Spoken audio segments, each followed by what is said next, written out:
have met a certain young lady who has a lot of enthusiasm, etc. And I'd like to give a special thanks to Amanda Amaral, our youth exchange student, who stayed up until 4:30 this morning, putting together the slideshow that's been entertaining you during your meal.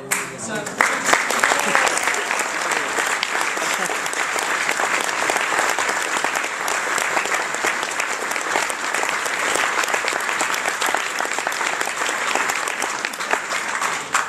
and if any of you are feeling a little low at the moment, just go and spend a minute with Amanda. She'll change your life. And another couple I'd really like to say, I'd love to say thank you to my parents for coming today. They've put up with a lot of lack of phone calls, lack of visits because of Rotary. And I know that's been hard for them, and unfortunately for you, this year it's going to get even worse. So I apologise, but it means the world to me to have you here, and I'm very grateful. Right, for those who've got the totes running on how long the district governor's speech lasts, have your stopwatches ready. So here we go. Oh my goodness, where has the time gone? It's finally here. The moment some wanted and others probably feared. The instant when the chain passed from Peter's neck to mine, and another worthy name is added to the past district governor's line. The start of one year and the end of the last, as we gaze to the future and let go of the past. But before that year slips from now into memory, let's just take a moment to give Peter his due glory. A man of integrity, wisdom, humour and strength, who's given unstinting service for the whole of this year's length. Ably supported by Yvonne, who's been there to share the load, and ensured that for Peter, it's never been a lonely road. To both of you, we would like, with heartfelt cheer, to thank you for caring and holding our district so dear. We wish you rest, relaxation, and time for those things you've sorely missed. And for you, Peter, the time to do those things on Yvonne's waiting-to-do list.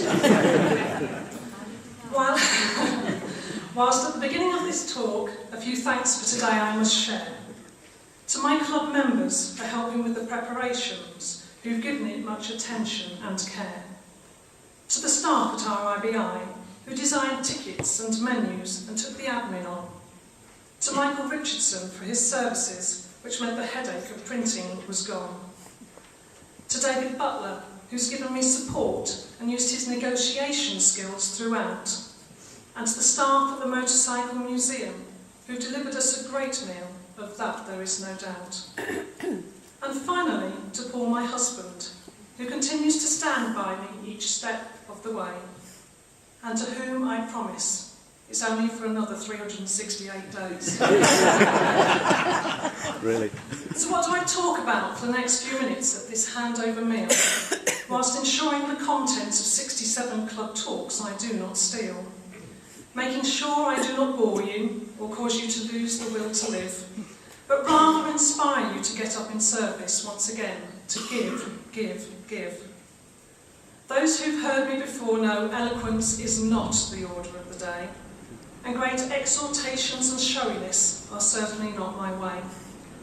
For no comedian or great storyteller can I ever claim to be. I'm afraid all you get is what you now see. Where did this journey begin, and why am I here, standing before you whilst my knees knock with fear? Wondering why on earth couldn't I stick to the quiet life and be content to be a hopefully supportive wife? I just couldn't sit there, could I, and be happy in my world. I had to allow myself out of my comfort zone to be hurled. To step forward when others sensibly stayed in their seat or lowered their eyes and stared at their size 9 feet. I should have seen it coming. Rotaract prepared me very well. It made me do many things to force me out of my shell. It got me used to always being out, never being at home. Something that still probably causes my family sometimes to groan. It made me try things I'd definitely never tried before. and if I took the time to think, I would not take up once more. But it gave me courage to face my fears and a difference to try to make, as I organised charity events and the club presidency did take. It got me used to fancy dress, obviously in preparation for meeting Paul, who on our first date greeted me as a Mexican in sombrero and all. I should have seen then the future and taken the chance to run, as every conference and event now with fancy dress to him spells fun. I've sold raffle tickets, done tin shakes and sponsored events galore, and harangued shopkeepers for prizes as I entered through their door. I've dressed up as a lion and organised oompa bands, to name but a few. The credit or blame for the person I am today is much to Rotary due. Is there anything I'll miss whilst taking this role on? Well, I'd be lying if I said no, and that's definitely wrong.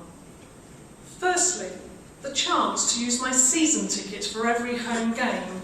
Even if the football's questionable, it will still be a shame. To not be able to host youth exchange students will be very hard to bear, as over the past few years I've got used to having them there.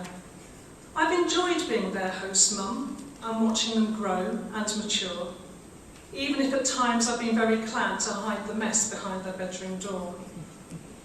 Of course, I will have a challenge to balance what my work and Rotary diaries say, and I will probably wish that there were plenty more hours in the day. I'll have the added pressure of judging how long the journey from work will take to do, as I try to get from Nottingham and along the M42. It might mean I'm not as available as my predecessors have been, or at least not without a lot of warning of what's coming onto the scene. I am told that Rotary needs younger people to help lead the way. With that comes less availability, but I hope it's a price you're prepared to pay.